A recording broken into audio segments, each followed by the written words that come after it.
문법집 10권을 읽었는데 문법에 대해서 무슨 얘기인지 모르겠다. 그럼 얼마나 비극적이에요. 대다수의 아이들이 이렇습니다.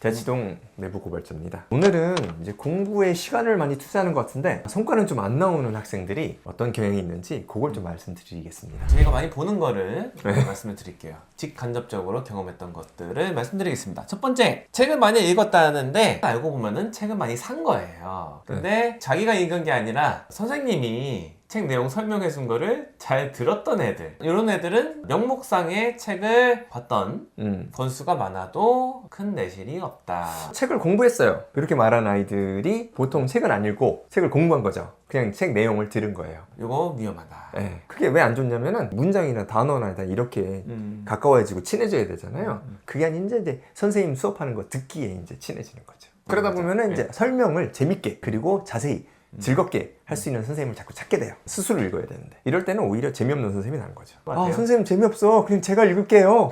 하면 되잖아요. 두 번째, 문법 책을 많이 봤대요. 대치동 애들은 한 중학교 한 2학년 정도 되면은 문법 책을 10권 이상 안 본 애들이 별로 없어요. 3분의 2 이상은 문법 책을 10권 이상 본 것 같아요. 그 중에서 잘하는 애들은 굉장히 적은데 제가 봤을 때는 한 5% 이하 이렇게 보거든요.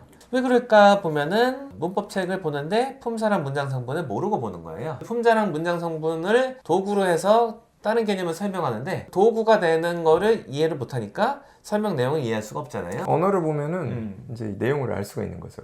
문법책을 봤대요. 그냥 본 거예요. 읽었다와 봤다는 다르거든요. 읽었다는 어떤 의미냐면은 의미를 파악하려고 노력을 했다는 뜻이고 봤다는 건 그냥 눈으로 봤다는 거예요. 근데 본 아이들이 많아요.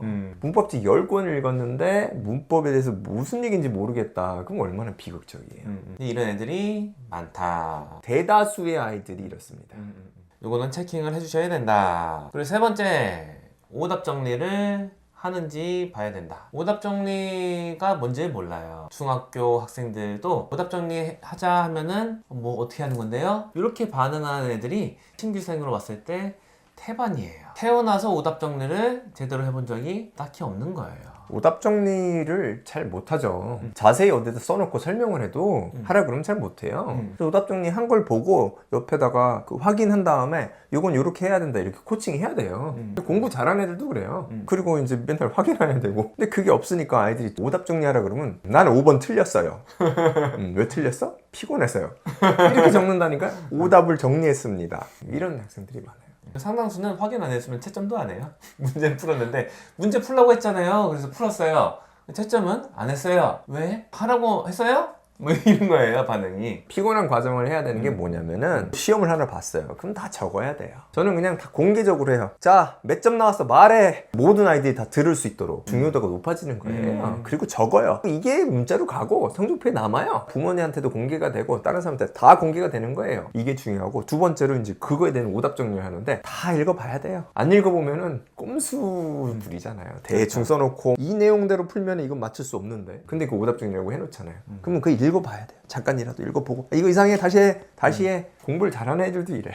네 번째, 단어 암기를 확인하는 시험이 체제가 다 있어요. 네네. 학교든 학원이든 다 있는데 맘먹으면 다 컨닝으로 할 수 있거든요. 그렇죠. 그렇게 넘어가는 애들이 상당수다. 이거는 확인은 해줘야 된다. 그리고 대부분의 뭐 학원 이런 데서는 단어를 중복해서 보는 게 별로 없어요. 그게 이상하더라고요. 예. 단어를 데이 1, 2를 이번에 보면 다음번에 데이 3, 4를 보거든요. 네. 반복하는 게 없으니까 다 까먹잖아요. 예. 날아가잖아요. 예. 그 와중에 공부에 좀 뜻이 있는 애들은 스스로 반복을 하긴 하는데 그런 비율은 5% 이하다. 대부분의 애들은 그냥 반복 안 해서 까먹는 거죠. 어떻게 된 거지? 다 납득을 못 하세요. 단어 시험 봤을 때 분명히 80점 이상이었는데 반년 지났는데 별로 는 게 없는 것 같다. 오히려 여기에 원인이 있는 거죠. 겉으로 드러나는 부정행위만 있는 건 아니에요. 어떻게 하냐면은 시험을 데이 1, 2나 데이 1만 딱 본다 그러면은 한 30개 되잖아요. 30개를 그냥 쫙 봐요. 순간적으로. 단기 기억력이 좀 있는 아이들이에요. 딱 내려놓고 빡 써요. 한 3분 만에 확! 그러고 나서 5분 있다 물어보면 에? 몰라요. 발음을 해서 말로 물어보면 전혀 몰라요. 눈으로만 봐가지고 발음하고도 매칭이 안 되는 거예요. 얘네들한테는 그게 중요한 게 아니고 이것도 사실은 공부에 도움이 안 되는 거니까 부정행위예요. 시험 보기 전에 한 10분 동안 책 보지 못하게 하고 그렇게 시험을 봐야 돼요. 맞아. 아니면 시험 문제가 많아가지고 이런 방법으로는 도저히 할 수 없는 100개 이상 본다든가 네네. 그런 방법이 필요하죠. 그리고 다섯 번째, 형성평가 같은 거 시험 봤는데 그거에 대한 점검을 안 하면은 시험 본 게 큰 의미가 없을 수 있다. 예를 들어서 50점 나왔어요. 50점 나올 수는 있는데 부족한 게 있다는 게 가시화가 됐으니까 부족한 거를 채워 넣어야 되잖아요. 이걸 안 하면은 아주 큰 의미는 있지 않다. 물론 시험 보는 것 자체도 좀 의미가 있긴 있어요. 어떤 문제에 대해서 한번 생각해 볼 계기를 제공한다는 거. 이 정도의 의미는 있는데 확실히 모르는 거라고 분명하게 드러난 건데 그거에 대해서 보충 안 하면은 효과가 제한적이다. 이런 건 하고 가야 되고 시험은 자주 보는 게 좋다. 예. 이론적으로 그렇고 경험상으로도 그렇고 시험에 익숙해져야 돼요. 시험 본다 그러면 큰일 하고 어렵고 힘들다 그렇게 생각하면 시험이 어렵잖아요. 자주 봐가지고 실험에 익숙해지고 한 가지 더 하고 싶은 거는 이제 지도할 때는 성적 가지고는 많이 이제 판단을 하지 마시고 아이가 문제 열심히 풀었는지 준비를 열심히 했는지 이거 가지고는 얘기할 수 있죠. 그리고 진짜 열심히 안 하는 애들이 있어요. 선생님들은 알잖아요. 근데 실력에 대비해서 점수 안 나오면은 물어볼 수는 있는 거예요. 너 열심히 했냐? 그럼 열심히 했다 그러면 열심히 했어? 알았어 하고 이제 넘어가는 거고 다른 방법을 찾고 부족한 게 있으면 그걸 이제 보충하려고 하는 거고 열심히 안 했다 그러면 그게 문제죠. 이 정도 물어보면은 아이들은 뭐 기분이 그땐 나쁠 수 있는데 최소한 이건 받아들여요. 많은 아이들은 선생님이 그래도 관심이 있어. 열심히 해봐야 되나? 중요한가 봐? 이 정도는 받아요. 여섯 번째는 글쓰기를 하는데 첨삭이 일단 이루어졌냐, 그리고 첨삭을 선생님이 해두는데 아이가 이거를 읽어보고 곱씹어봤냐, 다시 쓰기 했냐, 이 과정을 확인하는 게 중요합니다.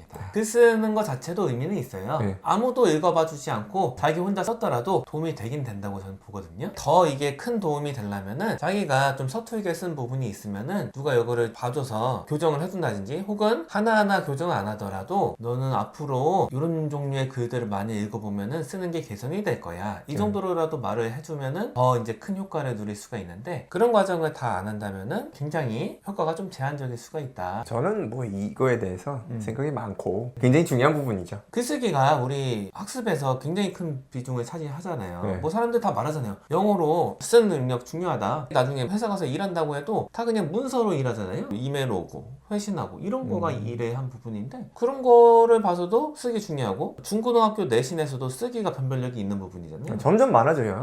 굉장히 중요한 건데 이게 늘려면 연습을 해야지 느는 건데 상당수의 교육체제에서는 쓰는 기회조차 안 주고 쓰더라도 지도자가 안 읽어보고 읽어봐서 첨삭을 하더라도 이번엔 또 학생이 그걸 안 읽어보고 곱씹어보는 과정 없이 다시 쓰는 과정 없이 그냥 지나가고 요거는 좀 아쉬워요. 마지막 일곱 번째, 글 읽는 양이 확보가 돼야 되는데 이게 너무 적은데 많은 것을 기대하는 사람들이 많아요. 문제 같은 거 풀 때 독해 문제집 하나 풀면은 12가 혹은 16가 이렇게 돼 있는데 거기에서 실제로 지면이 길지가 않거든요. 공백이 엄청 많은 책들이에요. 요새 실은 잘 팔리는 책들은 공백이 많아야지 잘 팔려요. 공백과 그림, 글씨가 커야 되고 뭐 이런 게 특성이잖아요. 그래서 막상 따져보면 글에는 양 자체가 그렇게 많지가 않아요. 권수는 좀 채울 수가 있는데 글에는 양이 적기 때문에 이 효과가 제한적인데 명목상 몇 권 풀었는지에 집중을 하시면은 요거는 위험하다. 실제 양을 체킹해 주시는 게 좋다. 아이들 공부하는 책 보시면은 감이 오실 겁니다. 너 공부하고 있지? 우리 책 좀 같이 볼까? 이런 거 하시면은 어머니도 신경을 많이 쓰시네. 뭐 좀 해야겠다 이런 생각이 들죠. 그렇게 해주면 뭐 좋을 것 같습니다. 이번 편은 이 정도로 할까요? 네.